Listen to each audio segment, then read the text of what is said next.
Hi, in this video I show you how write random generator in Python. First step, we import module named random. Then we write our first message to user.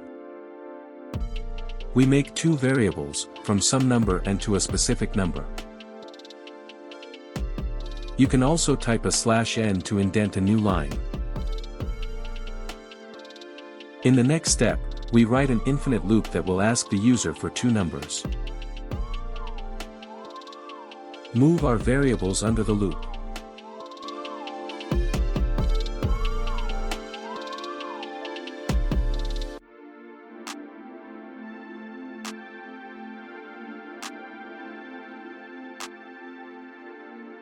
We create a variable in which we write the random method and specify our two variables in the parameters.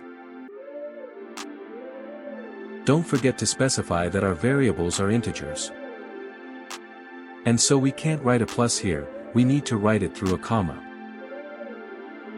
Now we can test our project.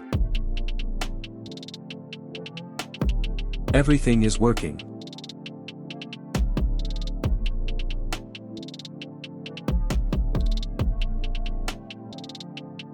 To exit the program, we can write anything what isn't integer. Like this video and subscribe.